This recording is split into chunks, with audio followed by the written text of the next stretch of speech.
Friends ఈ వీడియోలో మీరు చూస్తున్నది TVS Raider 125 double disc single channel ABS colour TFT variant అండి. సో దీంట్లో మంచి ఫీచర్స్ అయితే ఉన్నాయి. ఫస్ట్ ఆఫ్ ఆల్ లైట్ల గురించి చెప్పుకుంటే ఫాలో మీ హెడ్ లైట్ అయితే ఉంటుందన్నమాట. మనం ఇగ్నిషన్ ఆఫ్ చేసిన బండి రన్నింగ్ లో లైట్ వెలుగుతుందండి. ఇగ్నిషన్ ఆఫ్ చేసిన తర్వాత 10 సెకండ్స్ వరకు లైట్ ఆన్ అయ్యే ఉంటుంది మనం ఇంట్లోకి వెళ్ళేంత వరకు. ఇక సస్పెన్షన్ విషయానికి వచ్చేప్పటికి కాస్త అప్గ్రేడ్ చేయాల్సింది. టెలిస్కోపిక్ సస్పెన్షన్ ఫ్రంట్ సైడ్ వచ్చింది. దాని తర్వాత ఇక వీల్స్ విషయానికి వచ్చేప్పటికి ఫ్రంట్ సైడ్ అయితే మనకి red colour 70 inch alloy wheel అయితే వచ్చింది మల్టీ స్పోక్ డిజైన్ తో. ఫ్రంట్ సైడ్ అయితే 240mm disc brake with single channel ABS అయితే వచ్చిందన్నమాట. డ్యూయల్ పిస్టన్ క్యాలిపర్ అయితే వచ్చిందండి. ఇక గ్రాఫిక్స్ అయితే చాలా స్టైలిష్ ఉన్నాయి కదా. ఇది కొత్త వేరియంట్ అన్నమాట. Single channel ABS dual disc. ఇది రెడ్ కలర్ లో మాత్రం అవైలబుల్ ఉంది. ఇక ఇంజిన్ విషయానికి వచ్చేప్పటికి 3 వాల్వ్ ఇంజిన్ అయితే ఉంటుందండి. అండ్ ఇదైతే మనకి 65 to 70 వరకు మైలేజ్ అయితే వస్తుంది. Air and oil cool technology. మనం ఎంత దూరం లాంగ్ రైడ్ చేసినా సరే ఇంజిన్ స్ట్రెయిన్ అవ్వకుండా అయితే ఉంటుంది. ఇక బ్యాక్ సస్పెన్షన్ విషయానికి వచ్చేప్పటికి మోనోసాక్ సస్పెన్షన్ అయితే ఉంటుందండి. అండ్ ఈ బండి యొక్క పవర్ తీసుకుంటే 11.3 PS ఉంటుంది. 11.75 న్యూటన్ టార్క్ అయితే జనరేట్ చేస్తుంది అనమాట. మంచి పవర్ అండ్ టార్క్ అనేది చెప్పుకోవచ్చు. ఎగ్జాస్ట్ కూడా చేశారు కదా, చాలా వైడ్ అయితే ఉందన్నమాట. ఒకసారి ఎగ్జాస్ట్ నోట్ అయితే వినిపిస్తాను. దానికంటే ముందు ఇంకోటి చెప్పాలి. దీంట్లో అయితే సైలెంట్ స్టార్ట్ టెక్నాలజీ అయితే ఉంది. సెల్ఫ్ మోటార్ ఎక్కడ ఉండదు. బండి స్టార్ట్ చేసేటప్పుడు సైలెంట్ గా అయితే స్టార్ట్ అవుతుందండి.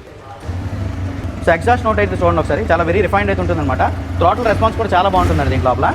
And back side 200mm disc brake with single piston calliper అయితే ఇచ్చారు. 110 సెక్షన్ టైర్ అయితే బ్యాక్ సైడ్ ఇవ్వడం జరిగిందండి. మరియు ఓవర్ కార్నరింగ్ కొట్టకండి. అండ్ ఈ బండి యొక్క గ్రౌండ్ క్లియరెన్స్ అయితే 180mm ఉంటుంది. ఎలాంటి టెరెన్స్ లో సిరీస్ గా తిరగచ్చు. సో కంఫర్టబుల్ సీట్ అయితే ఉంటుంది అనమాట. ఫ్యామిలీ పర్పస్ లో అలాగే మీరు పర్సనల్ యూసేజ్ కూడా ఈ బండి అయితే కొనుక్కోవచ్చు. సో ఇటు సైడ్ అయితే చూసారు కదా, ఓపెన్ చైన్ అయితే ఉందన్నమాట. Sari guard, female foot rest అంతా కూడా ఇచ్చారు. 5 స్పీడ్ గేర్ బాక్స్ అయితే వస్తుంది. స్లిప్పర్ క్లచ్ గట్టే ఉండవు. ఇప్పుడైతే ఒకసారి బండి ఎక్కి చూపిస్తాను. సో డ్రైవింగ్ ఎర్గనమిక్స్ కూడా ఈ బండికి అయితే చాలా బాగుంటాయి. 125 kg వెయిట్ ఉంటుంది. 180mm ground clearance, 790mm seat height అయితే ఉంటుంది. ఎలాంటి వారంటీ 5'5" హైట్ ఉండే వాళ్ళు కూడా ఈజీగా అయితే మాన్యువల్ చేయొచ్చు. ఇదైతే మనకి 10 లీటర్ ఫ్యూల్ ట్యాంక్ కెపాసిటీ అయితే వస్తుందండి. పైన ఫైబర్ యూనిట్, లోపల మెటల్ ట్యాంక్ వస్తుంది. Smart X connect mobile connectivity అయితే ఉంటుంది. ఇప్పుడు అసలు అప్డేట్ చూపిస్తారండి. సో ఇక్కడ క్లస్టర్ అయితే చూడండి. సో కలర్ టీఎఫ్టీ అయితే వచ్చింది అనమాట దీంట్లో లోపల. And echo mode, power mode అని 2 మోడ్స్ అయితే ఉంటాయి. ఇదిగోండి ఇక్కడ స్విచ్ ఉందన్నమాట దానికి. పవర్ మోడ్, ఎకో మోడ్ అయితే ఇక్కడ నుంచి షిఫ్ట్ అవ్వచ్చు. ఎకో మోడ్ లో మనకి మంచి మైలేజ్ అయితే వస్తుంది. పవర్ కాస్త డ్రాప్ అవుతుంది. సో ఈ క్లస్టర్ అయితే మనకి మొబైల్ తో కనెక్ట్ చేసిన తర్వాత message alert, missed alert, turn by turn navigation ఇవన్నీ కూడా కనిపిస్తాయి అనమాట. ట్రిప్ ఇన్ఫర్మేషన్ కూడా ఇక్కడైతే చూస్తున్నారు కదా. దాని తర్వాత మెనూ బటన్ ప్రెస్ చేసి ట్రిప్ బీలోకి వెళ్తాం. రేంజ్ కనిపిస్తుంది, యావరేజ్ మైలేజ్ కనిపిస్తుంది, ఇవన్నీ కూడా కనిపిస్తాయి. ఓడోమీటర్ అయితే ఇక్కడ ఉంది. ఇక్కడ ఈ సైడ్ తీసుకుంటే మొబైల్ తో కనెక్ట్ చేసేది ఐ స్విచ్ అయితే ఉపయోగపడుతుంది అనమాట. ఇది సీట్ ఫైటర్ హ్యాండిల్ బార్ అయితే వచ్చింది అనమాట. Colour TFT dual disc single channel ABS మంచి కలర్ తో వచ్చినటువంటి టీవీఎస్ రైడర్ 125 2025 లో లాంచ్ అయింది కదా. ఇదైతే మనకి